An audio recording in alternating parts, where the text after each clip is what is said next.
Queridos irmãos e irmãs, vamos entrar na liturgia do 18º domingo do tempo comum, ano litúrgico C. Os textos que nos são apresentados, com primeira leitura do livro do Eclesiastes, capítulo 1, versículo 2, e depois capítulo 2, versículos de 21 a 23. O salmo responsorial é o Salmo 89, como segunda leitura da carta de São Paulo aos Colossenses, capítulo 3, versículo de 1 a 5, depois de 9 a 11. O Evangelho de São Lucas, capítulo 12, versículos de 13 a 21. Ao entrarmos em contato com estes textos, vão perceber que o tema desse final de semana é um alerta em relação ao nosso relacionamento com os bens temporais, com os bens materiais. Já começamos a perceber esta realidade quando entramos em contato com o livro do Eclesiastes. O escritor do livro do Eclesiastes, que tem como nome Quelete, ele vai destacar algo perigoso que está acontecendo em Israel. Há muita prosperidade. Israel está num crescimento econômico grande. O comércio, tanto interno como exterior, está sendo muito lucrativo.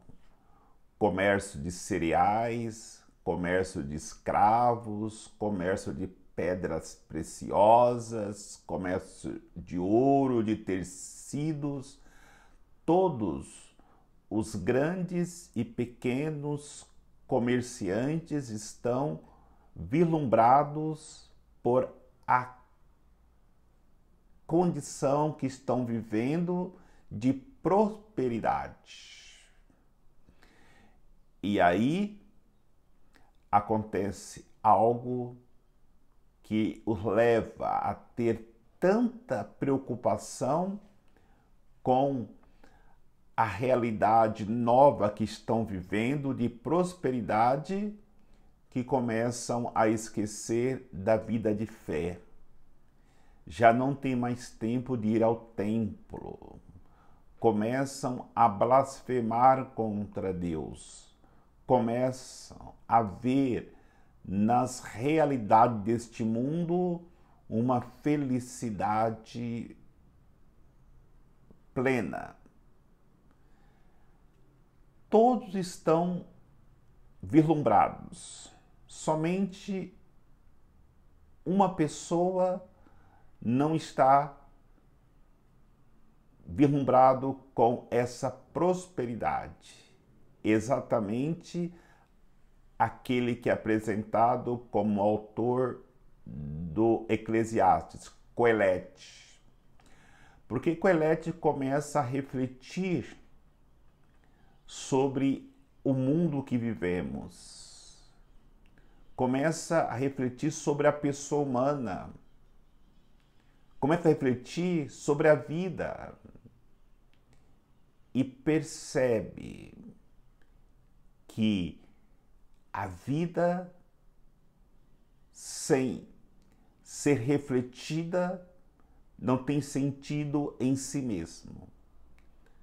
Porque ele constata, depois de muito trabalho, depois de acumular bens materiais, no final, tanto o sábio como os tolos vão para uma vala comum, vão para o sepulcro. Aí ele diz a famosa frase que nós conhecemos: Vaidade das vaidades. Tudo é vaidade. Ele começa a falar que as pessoas têm que buscar o prazer, buscar viver intensamente a vida, buscando a alegria deste mundo.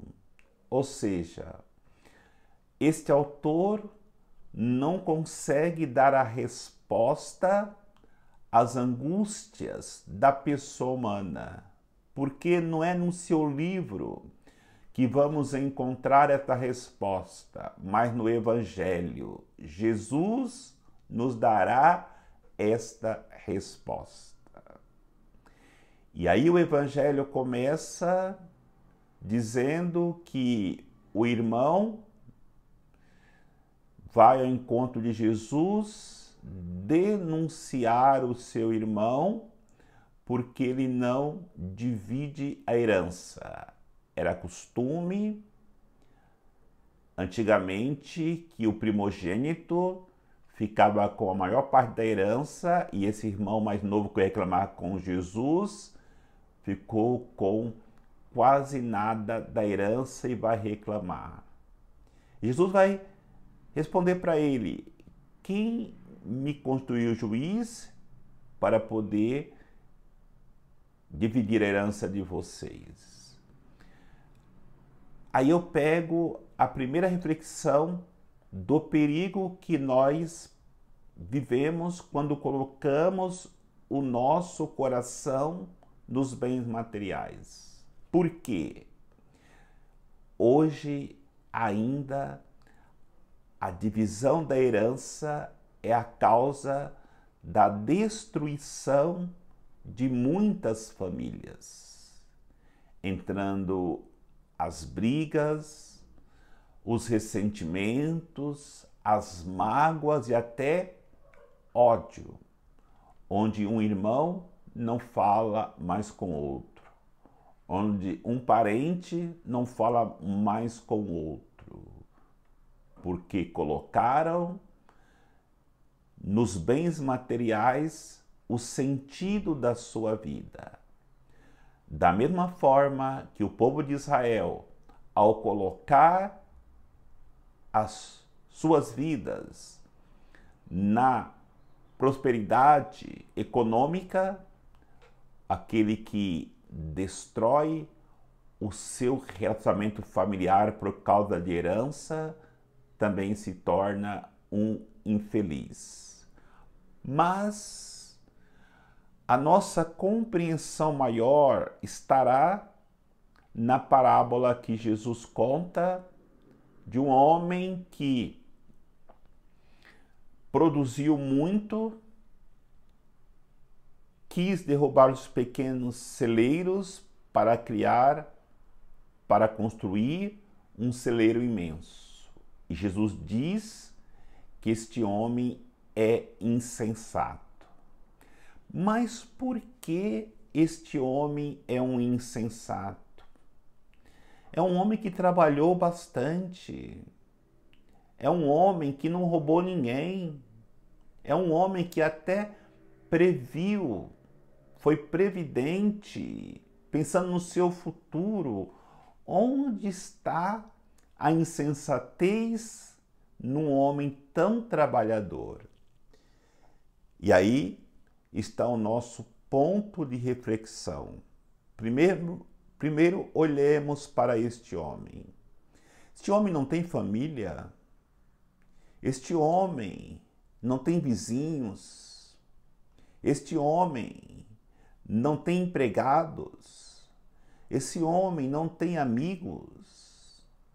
Em nenhum momento da história contada por Jesus aparecem estas pessoas. E por que não aparecem? Porque este homem simplesmente não tem tempo, não tem sentimentos, não tem coração para acolher outras pessoas, a não ser a sua preocupação com seus bens materiais. Aliás, os personagens da história que Jesus conta é este homem, os seus bens materiais e Deus. Ele não tem condições e nem tempo para a família. Ele não está preocupado se tem vizinho ou não. Ele não tem tempo para fazer amigos. Ele está pouco ligando para os seus empregados.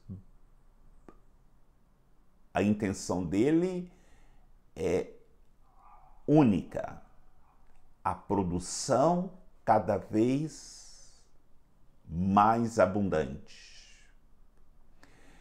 E aí é importante nós refletirmos o perigo. Aquele homem se tornou uma coisa, uma máquina de produção, não um ser humano. Ele se tornou uma balança, uma calculadora, sempre se preocupando em produzir cada vez mais. E aí entra Deus. Nessa noite mesmo será pedido conta da sua vida. E para quem ficará todos esses bens que acumulastes? A liturgia da palavra não está querendo dizer que ter bens materiais é um crime, é um pecado. Mas a realidade se torna algo nocivo para a alma quando colocamos as nossas vidas nestes bens materiais. É o que tinha feito aquele homem. Aí podemos até pensar e dizer: a liturgia desse final de semana não tem nada a ver comigo, porque eu não tenho herança para receber, eu não tenho nada na minha vida de bens materiais, eu não acumulei bens, mas aí existe um perigo muito grande. De embora não termos nada, o perigo de termos, embora pobres, um coração de rico. Viver sonhando com as riquezas deste mundo. Quando eu conseguir ganhar na loteria, quando eu conseguir um status social, aí eu vou me desforrar de muitas pessoas. Quando eu for alguém na vida, sabe o que é mais triste? É uma pessoa que é pobre com um coração de rico. Porque além de não aproveitar nada neste mundo, corre o perigo também de perder os bens eternos, devido ao fato de viver amargurado, de viver com um coração longe de Deus e até muitas vezes revoltados com a pobreza que vive, não se conformando com as riquezas do reino que Deus pode oferecer. Somos chamados a termos esta compreensão. Toda herança que obtemos termos nesta vida que seja de procedência material durará até o último suspiro nesta terra. Agora, toda herança espiritual que nós acumularmos nos nossos poucos anos, no máximo 100, que vão viver neste mundo para a vida eterna, nós iremos levar essa herança para a eternidade. Desapeguemos os nossos corações deste mundo e coloquemos ele unicamente nas mãos de Deus, que pode nos dar a salvação eterna. Que o Senhor nos abençoe, em nome do Pai, do Filho e do Espírito Santo. Amém.